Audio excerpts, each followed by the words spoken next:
Hello there. Good morning, YouTubers, friends, my beloved YouTubers. Good morning. A blessed Sunday morning to all of you guys. Have a fantastic Sunday.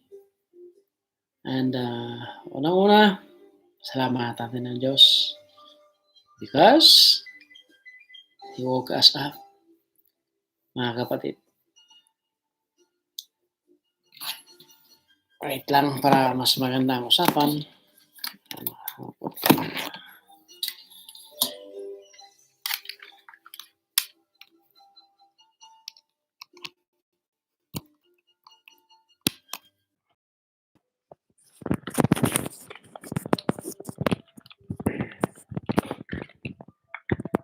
How are you guys?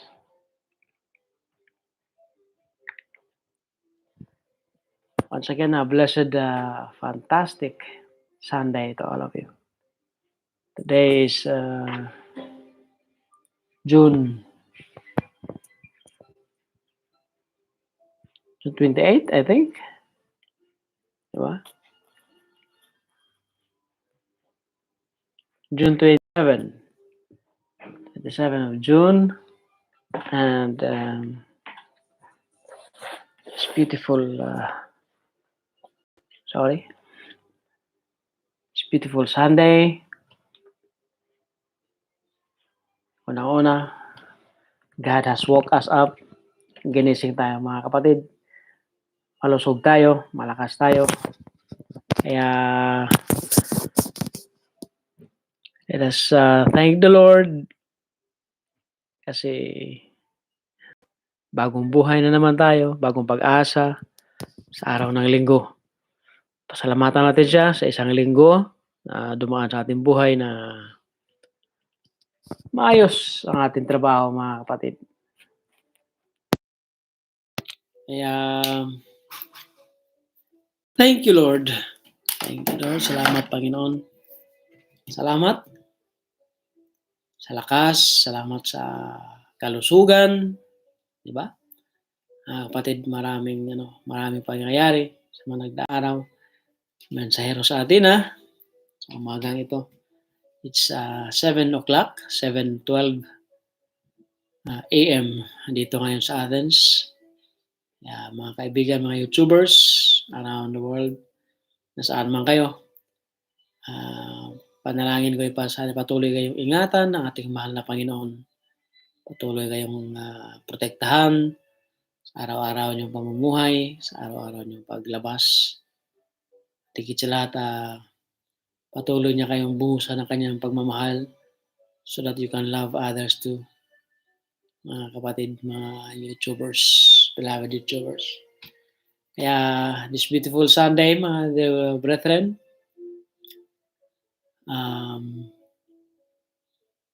first, I want to greet a happy birthday to those who have birthdays today. Sa inyo lahat. Sa inyo lahat dyan, mga kaibigan, mga kababayan, sa inyo lahat na mga mahal nyo sa buhay, sino yung may mga birthday celebration, happy birthday to them, and may the blessings and countless divine providence of the Lord be upon them always. And sa inyo mga anniversaries, happy anniversary sa inyo guys. Panalangin ko ay patuloy kayong bugusin nating mahal na Panginoon ng kanyang pagmamahal na walang kondisyon, pagmamahal na walang hanggan, kanyang pagmamahal na hindi masusukat ni kahit kanino man mga kapatid. Kaya may patuloy kayong magmahalan in spite sa hirap ng buhay, in spite sa maraming pagsubok na kaya dear beloved friends, tandaan palagi na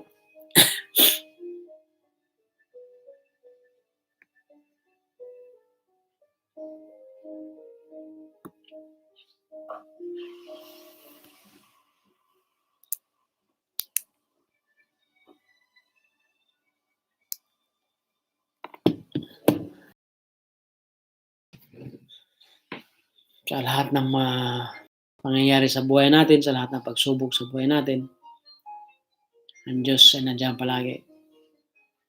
Minsan, kung maisip man natin na parang hindi niya naririnig yung ating mga panalangin, hindi po yung mga kapatid.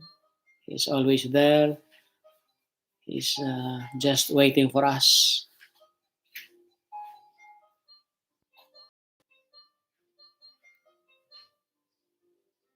Kaya as we have right now, and also I want to greet happy anniversary sa aming mahal na community na Couples for Christ family around the world. Kapatid, happy anniversary sa inyong lahat, ating lahat. It's the Couples for Christ family. This is a Catholic group, organization, my brothers and sisters.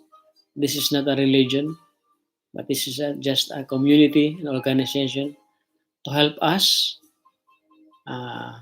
in our spiritual life. We as a couple, kami mag-asawa, we belong to this community since we got married last 2008, and now we are 13 years in the community as Couples for Christ.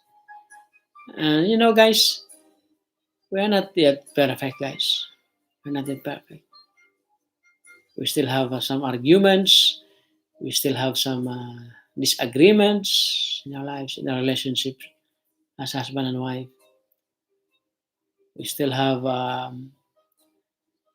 we still fight sometimes, mga kapatid.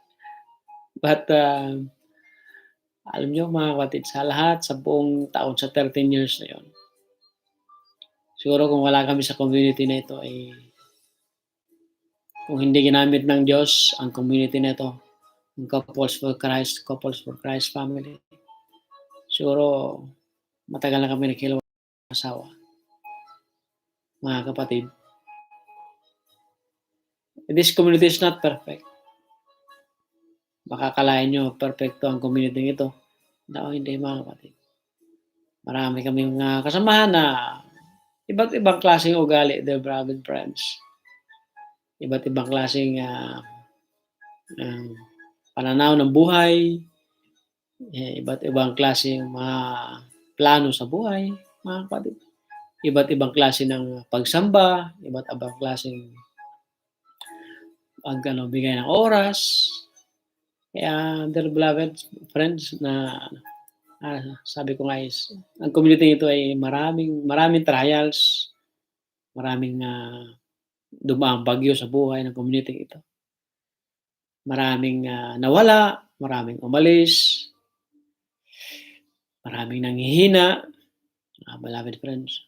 Pero salamat sa Diyos. Salamat sa Diyos ay kami ay hanggang ngayon nandito pa rin. Ako, I started this community since 1999. 1999, I started the community.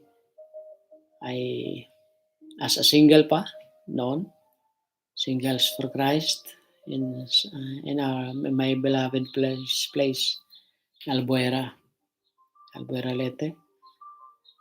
I finished the CLP, the Christian Life Program, last May 1999, mga kapatid. And it's still fresh sa aking isipan na how God entered into my life.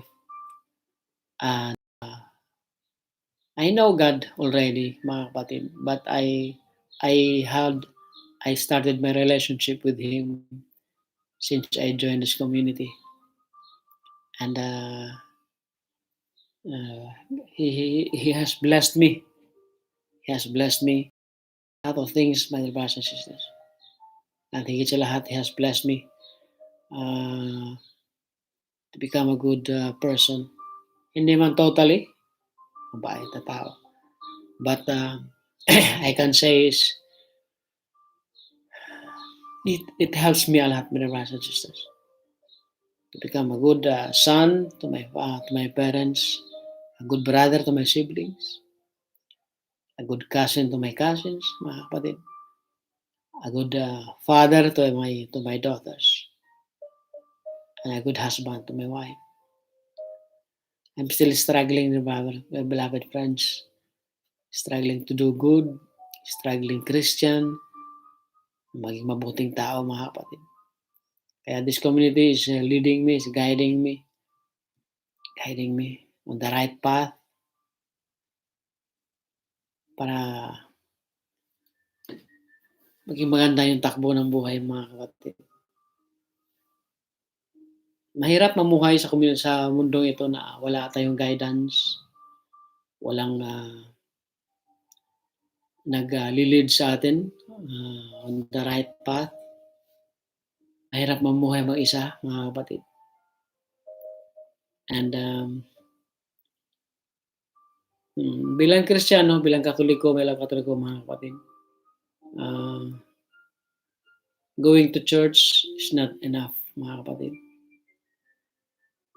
We need to span our wings so that we can serve God through our brothers and sisters, through our friends, through our beloved community. First, pero ang pinaka-importante dapat ay we must go to church, mga kapatid. Every Sunday, 1 hour a day, 1 hour every Sunday, 1 hour a week. Yan, mga kapatid. 1 hour every week lang po ang hinihingi ng Diyos para sa ating mga kapatid. But sometimes ay makaligtaan pa natin magsimba kahit anong religion man kayo, anong klase. Let's give time to the Lord kasi alam niyo naman na lahat ng ito, lahat ng meron tayo sa ngayon ay galing sa Kanya. Lahat, any kind that we have right now, anything that we have right now, material things, families, our kids, our work, our relationship. Lahat na ito, mga kapatid, ay galing sa Diyos. Galing sa Kanya, kaya wala tayong dapat ipagmayabang, wala tayong dapat itago, dahil alam ng Diyos ang lahat. Pagdating ng tamang panahon na tawagin niya na tayo, kukunin niya na tayo, He will never ask, mga kapatid, kung magkano ang laman ng ating bangko. He will never ask kung gaano kalaki yung bahay natin. He will never ask kung gaano kaganda, ka-brand new yung sasakyan natin, mga kapatid. He will ask, anong ginawa mo sa mundo while you're still alive? Anong ginawa mo? Nagmahal ka ba? Tumutulong ka ba? Yun ang tanong niya, mga kapatid. Ang tanong niya sa atin. He don't care what we have right now. He will never care because He has everything. He created everything in this world for us to have an easy life, mga kapatid. Kaya wag nating kaligtaan, wag nating sayangin ang araw, isang araw na hindi natin siya mapasalamatan. Dear beloved friends,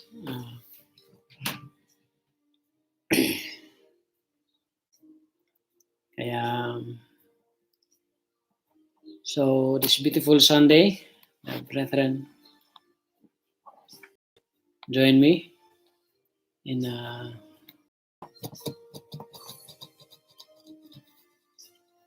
reading the gospel for today, our beloved friend. Yep, it's from the Bible. It's not from me. Where this book, where we have everything, romance, love story, war, horror, any kinds of story, you name it, it's here inside my mga kapatid.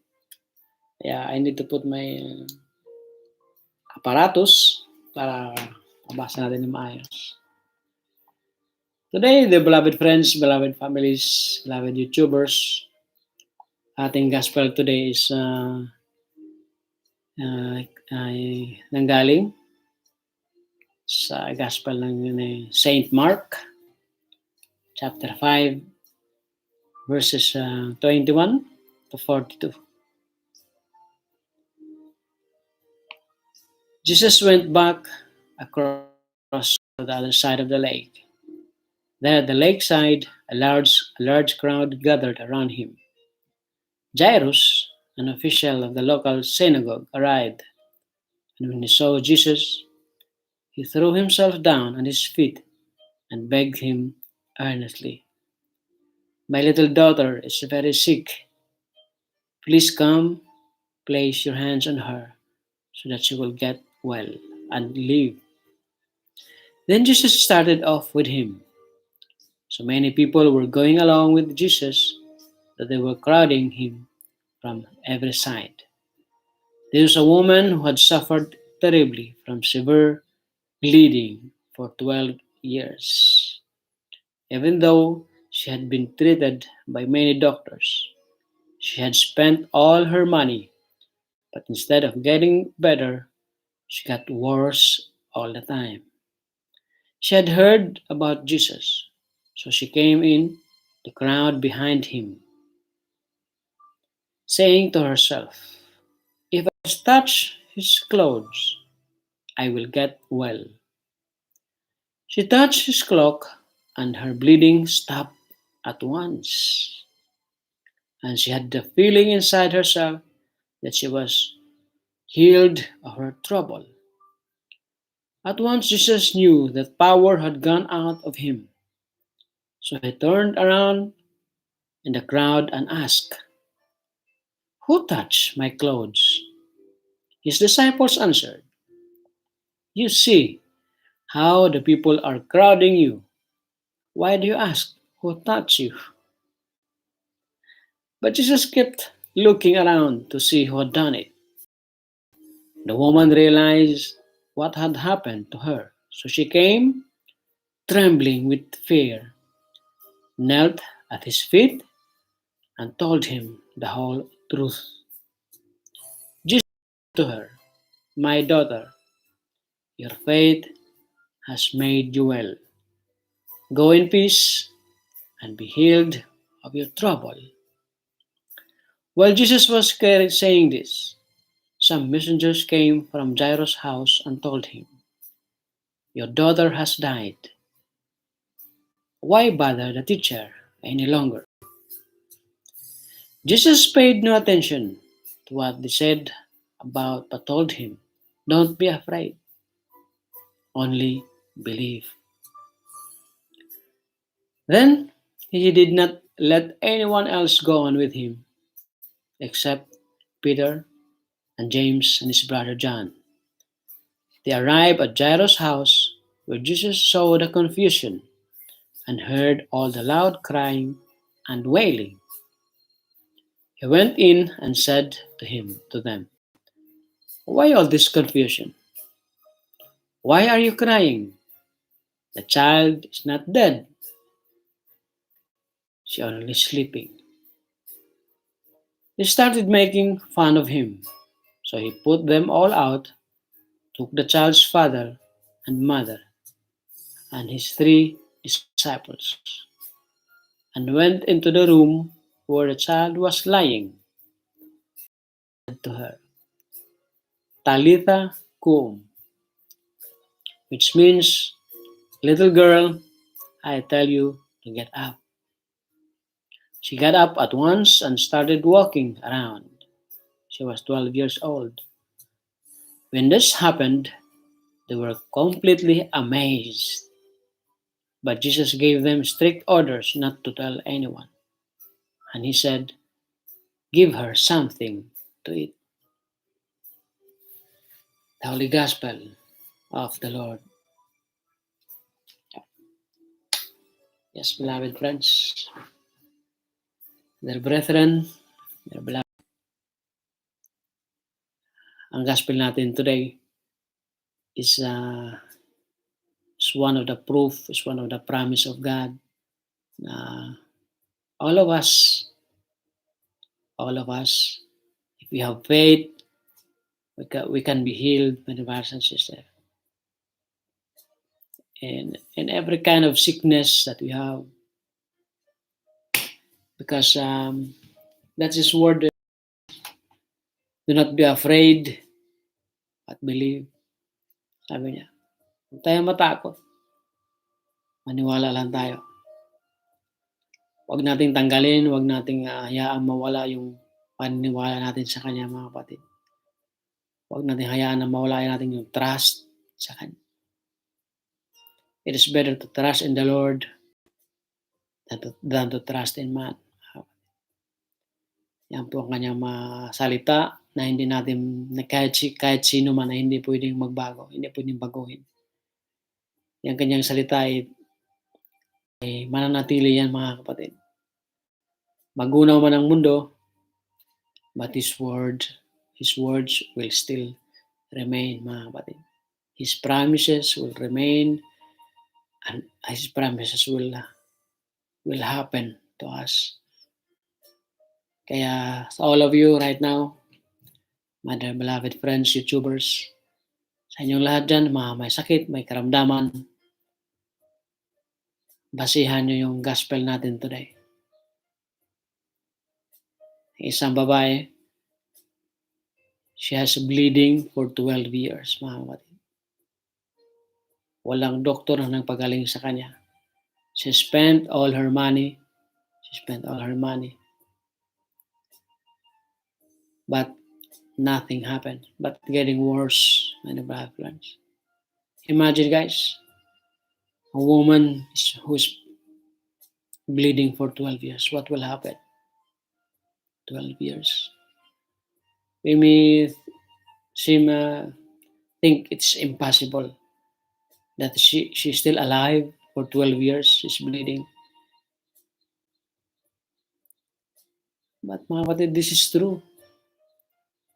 This is true. This is not just a comics na sinulat. This is true.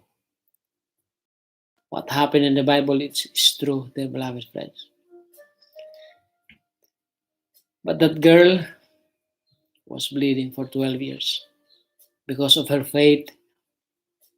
And sabi niya, kung mahawakan ko lang yung kanyang damit, siguradong gagaling ako. How nakakilabot, mga kapatid. Nakakilabot. At tumatay yung mga balahibo ko. Which is, it happens to me also. It happens to me, myself, ako mismo. And also to my mother. Sa aking paniniwala na may Diyos, dahil sa aking trust sa Kanya. I'm still here right now, my beloved friend. May plano ang Diyos. Why? Bakit hindi pa niya ako kinuha, mga kapatid? That time, that was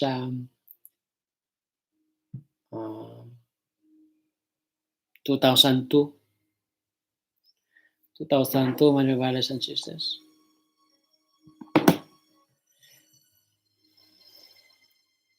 Something terrible happened to me. I almost lost my life, mga kapatid. Pero alam kong may plano ang Diyos. May balak, may magandang plano ang Diyos sa buhay ko. Kaya He extend my life until now. Kaya nandito ang yung mensahero sa atin na sharing life, sharing God, as me as a living witness of God's love and God's goodness in my life. That time, mga kapatid, God sent an angel para ginamit niya, parang mag-instrumento niya kanyang healing power, mga kapatid.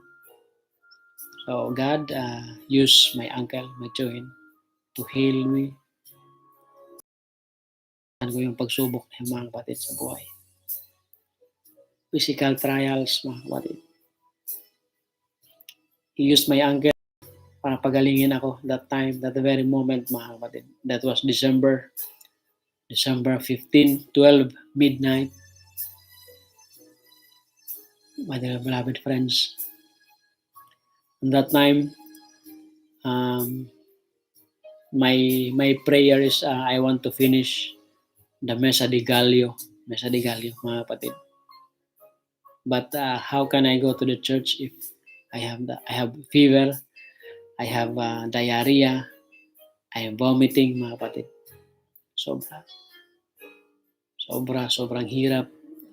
Every minute I'm going to the toilet, mga kapatid. Every single minute. Vomiting and babawas, mga kapatid. Almost halos wala lang laman yung tiyan ko, walang sikmura ko. Naubos na sa kakasuka, kapatid, that time was exactly 12 o'clock. 12 o'clock talaga, midnight ng December 16. Inatake ako. Ang sakit na yung mga kapatid. And because of God's grace, ginamit niya yung tiyuhin ko para gamutin ako, mga kapatid. Dear beloved YouTubers. And that time, dumating kagad yung tiyuhin ko. I was trembling with pain and stomach. Sobrang sakit na I cannot imagine how painful that was, mga kapatid. And trembling with the high fever, mga kapatid. Mga magulang ko iyak na iyak. They don't know what they will gonna do, and they don't know what happened to me. And then my uncle came and he saved my life. An angel came. Ginamit siya ng Diyos, mga kapatid. At sabi niya, may pamangkin, may beloved pamangkin. Swerte mo. Ginamit ako ng Diyos. Alam niyo, mga kapatid, by that day sana, December 15, alis sana yung tiyuhin ko. Papunta sa ibang lugar. Pero na-postpone, mga kapatid. Kung nakaalis yung tiyuhin ko, alam niya na siguro anong mangyayari sa buhay that time. Kaya in every situation, my dear brothers and sisters, in our lives, God has a purpose. Tandaan po natin yan. Sa puso natin yan palagi na lahat ng pangyayari sa buhay natin, may plano ng Diyos. Yeah. Kaya yun, from that day, December 16, di ba, sa atin ang Misa de Gallo is 4 o'clock in the morning. I went to the church kahit may lagnat pa. Nag-jacket ako ng makapal na jacket. I felt very cold, mga kapatid. Sobrang lamig. Nanginginig ako sa lamig. But I still went to church. Sabi ng mama ko, no, huwag kang pupunta. Baka ano mangyari sa'yo doon. No, I took the bicycle. Nag-bike ako pupunta sa simbahan, mga kapatid. And I said to myself, Lord, by the time that I can receive you through the Holy Communion, I will be healed totally. Mga kapatid, that was my prayer that time. Lord, alam, pag ma-receive ko yung katawan mo sa Holy Communion, I will be totally healed. Mga kapatid, surprisingly, mga kapatid, the time of communion came, When I received the communion, I prayed to the Lord, Lord, please heal me. That time before I received communion, mga kapatid, I had fever, very high, 39 degrees. Yeah. But when I received the communion,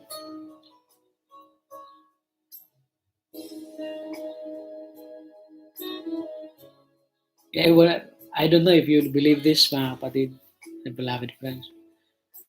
Immediately, nawala yung lagnat ko, mga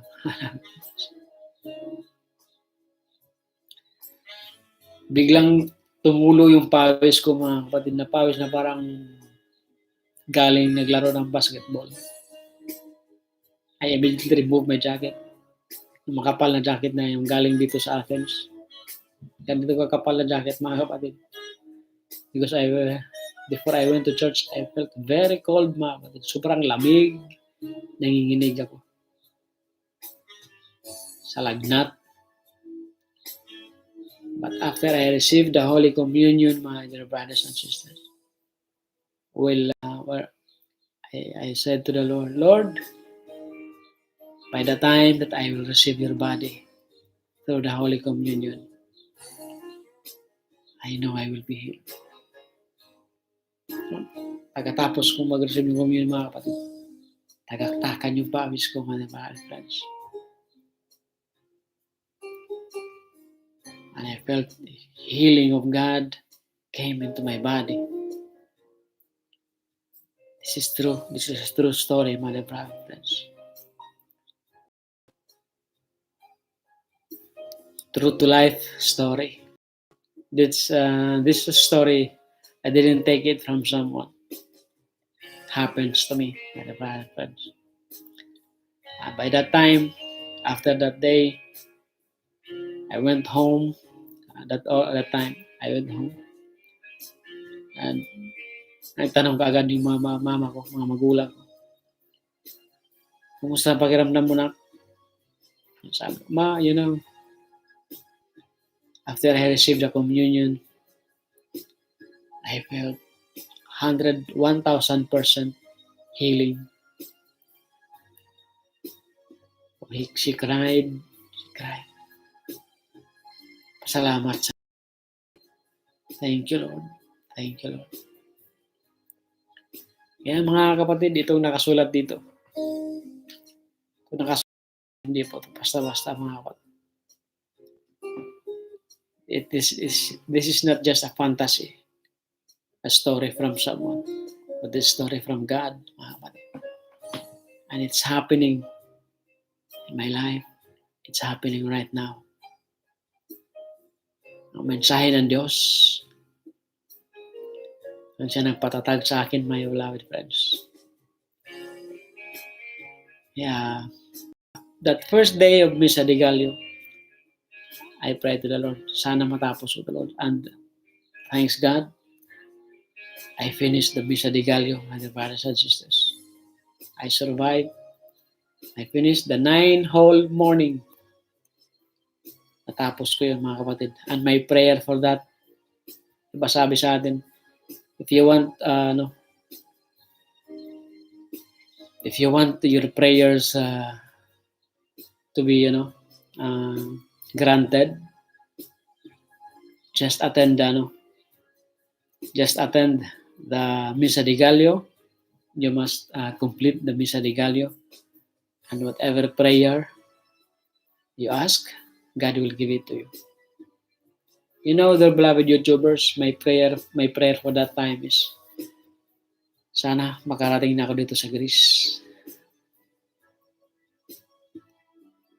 And you know what happened, mga kapatid? That day, the last day of Misa de Gallo, I said to the Lord, yes, Lord, by this brand new year, I will go to Athens. Mga kapatid, hindi man immediately, hindi man by January, by February.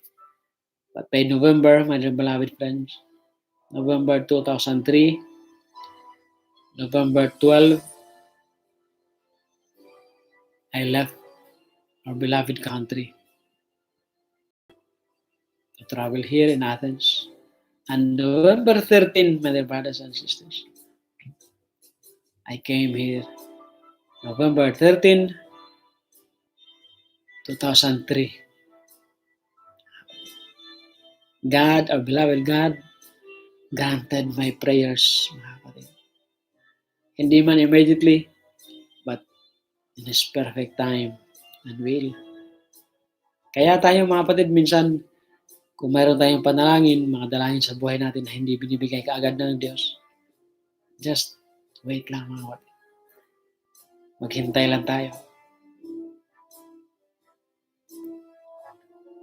His perfect time will come. His perfect time will come.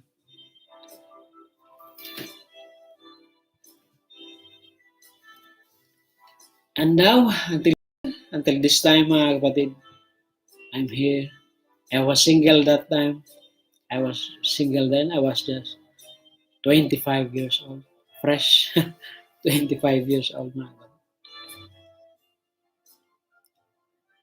Until now, I'm here with my family, my beautiful family. Beautiful wife, amazing wife, beautiful daughters, amazing kids. A gift from the Lord.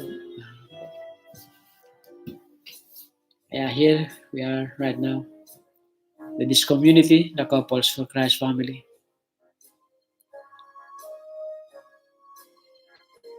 Sobrang blessing ang ginagamit na binigay ng Diyos through this community. Not just the material things, mga kapatid, but most important blessing is emotional and spiritual blessings. Yan ang pinaka-importanteng blessing, mga kababayan, mga kapatid. That's the most important blessing that we receive. Emotional blessings and spiritual blessings. That's why I have this courage to say God's word, to tell God's love, to express God's love through social media, Mensahero sa Atina, because God has blessed me so much. God has used me so much. Kaya in this very simple way, I must have to tell the world how great is our God. How great is our God. Kaya sa inyong lahat dyan, again mga kapatid, kung mayroon man kayong mga karamdaman, yung mga mahal sa buhay, just give it to the Lord, mga kapatid. Give it to Him. Siya nang bahala, mga kapatid. His will be done. Just ask. Sabi nga niya, ask and you will receive. Seek and you will find. Knock and the door will be open. What a words, my beloved friends. What a promise. That's my, mga kapatid. Yung pinanghugutan ko ng lakas palagi na God will always provide. God will always heal us. Beloved friends. In every sickness that you have right now, I pray for you guys. May the healing power of God, may His healing touch be upon you right now. Be upon your loved ones, be upon your friends who are sick in the hospitals, in their homes, wherever they are right now. Panalangin ang katagalingan ng Diyos mapasa kanila, mga kapatid.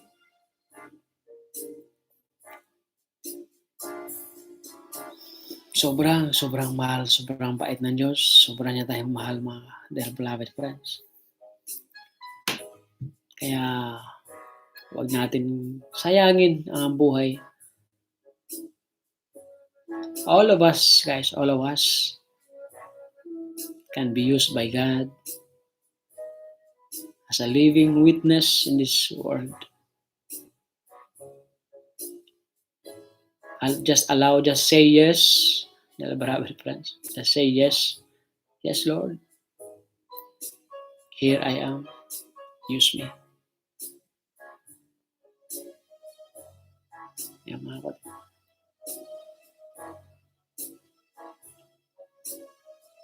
Kaya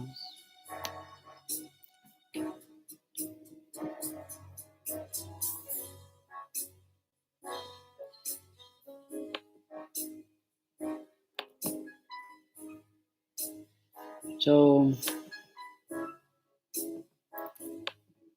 this very day, the beloved friends,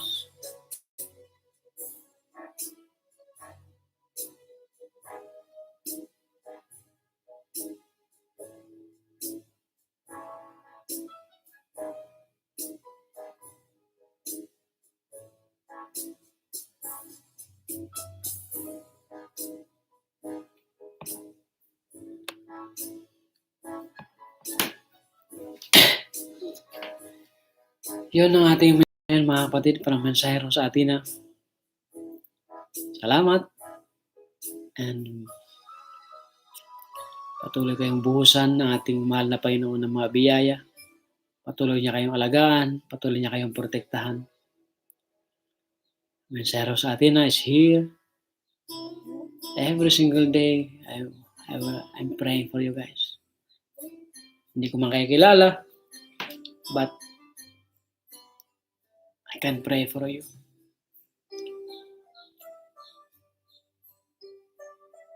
I cannot provide help every time, mga kapatid. Financial help. At maraming mga relatives asking help.